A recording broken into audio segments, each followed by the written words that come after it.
My shoulder and neck injuries hurt bad. My right shoulder constantly dislocates, and at night it collapses into my neck, pinching all the nerves. It's painful and I can't sleep. I realized that I would never have a family because I could not sustain a relationship with a man because of this constant chronic pain. One doctor tried to get my shoulder and neck injuries allowed into my claim, but one day she took me into her office and told me that her insurance contract prevented her from diagnosing any medical condition that might implicate another doctor in a medical malpractice claim. So she dumped me as a patient.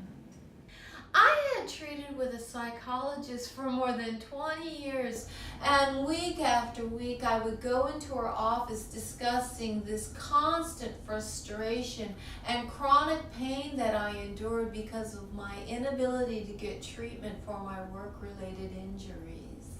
When I asked this doctor for a copy of my medical records, I was appalled to discover that even she was covering up this medical mistake. When I told her that these insurance contracts were illegal and that her conduct was unethical, she started throwing papers and books at me, screaming for me to get out of her office. When these two doctors dumped me as a patient, I was hard-pressed to find any other doctor who would treat me because of this medical mistake. Eventually, I was steered to this hypnotherapist who specialized in pain management. The first time I went to his office, I knew I was in deep, deep trouble. He was wearing a $3,000 pinstripe suit, and he took this little case out from behind his desk and set it in front of me. Inside, he had timed gloves, furry little handcuffs, a whip, and a gun. And he took the gun out of the case and placed it in my hands, and before I could even think to wipe my fingerprints off it, he took the gun back, closed the case, and then told me that he was a dom, and that he liked to punish women who were bad.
up on the internet, and within a matter of minutes, I found this doctor's website. He called himself the Raven, and he was shirtless, wearing these tight leather slacks, holding that same whip. He had a bevy of videos depicting naked women he would whip until they were bloody. I was never so frightened in my life. For the next few months, I did everything I could to convince him not to hurt me, sharing with him things about myself which I had shared with no one. I must have submitted more than 200 medical reports confirming that I was totally disabled. But every 6 months, the state required that I submit yet another medical report in order to maintain my benefits. And now I was in this precarious position of appealing to this sadistic doctor to write a medical report that I desperately needed to maintain my benefits. This man was brilliant, and surprisingly, he wrote one of the most eloquent reports that I had ever read. He began to take me to the park with my dogs, which was something I cherished because I hadn't been able to do this in years. He would caress me so gently and kiss my hair, and I would sit in his lap and place my feet beneath his thighs and wiggle my toes, and it became a tender, intimate experience.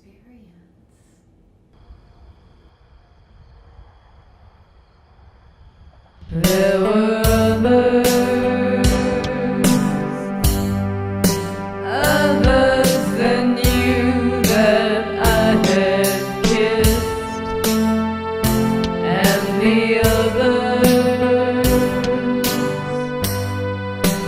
others were nothing close to this. No one other could ever make me feel like this. No one ever could ever make this love exist. No other.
There were others than you that I had kissed, and the others were just like any other, I confess. No one other could ever make me feel like this. No one ever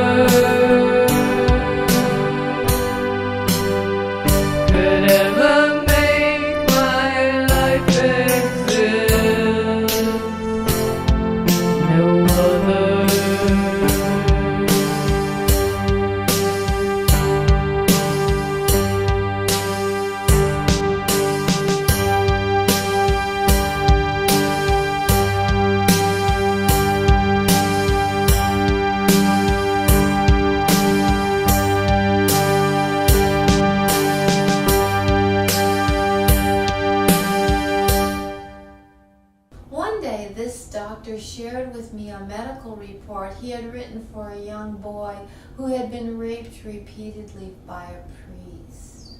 This report was prepared for a lawsuit the young man had filed against the diocese. This report was heartrending, and it poignantly described how this young man's life was ruined by what this priest had done. Any court would have been completely convinced of the priest's culpability. 1 week later, he told me that if he submitted this report to the court, that he would lose his medical malpractice insurance.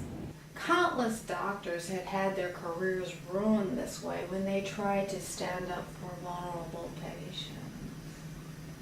His insurance company provided liability coverage for the diocese, and they did not want this case to go to trial. So they were threatening to yank his malpractice coverage in order to prevent him from testifying.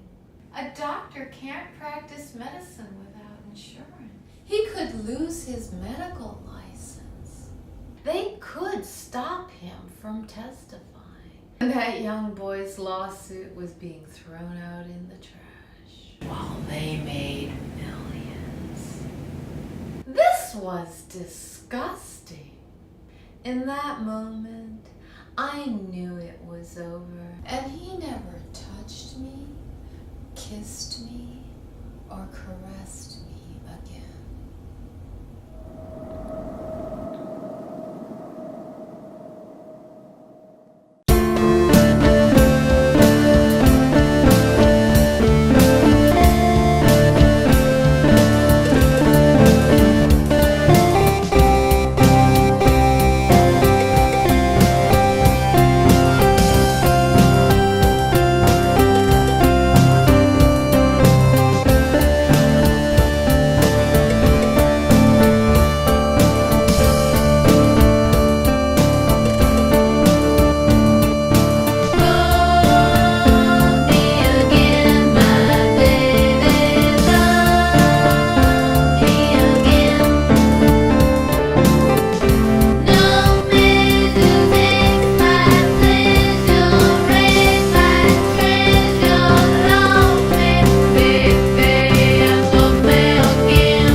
time I came into his office, he had a file on me that was at least 10 inches thick.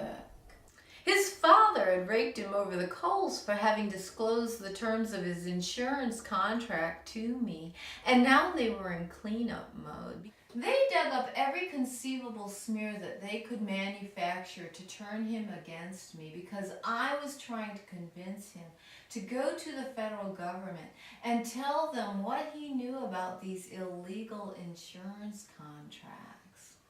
It's illegal for a doctor to cover up the true nature of a patient's medical condition in order to avoid a medical malpractice claim.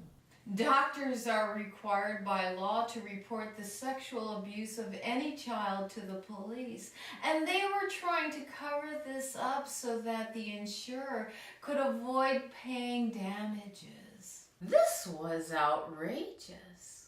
When I got home, the chain on my front door had been pulled out of the wall, and my entire house had been ransacked. 30 years of music files had been deleted, and they even deleted all the backups I made of my music files, and there was only one backup set that they didn't find. They were out to destroy me. A few days later, he called and told me that he wanted to see me, and he came to my house around midnight. He lingered until I needed to use the restroom, and when I came out, he was closing my cupboard door. He told me that he wanted a glass of water, but I kept supplements in that cupboard. He then took me to my bed, holding me tightly and kissing my hair until he left. 2 weeks later, I unwittingly took 2 capsules of a supplement that had been tainted with a lethal dose of arsenic.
convulsing in these violent spasms. And my arms and legs would just fling out completely straight in a state of rigor, and then I would collapse on the floor, just shaking in violent spasms until I began vomiting again.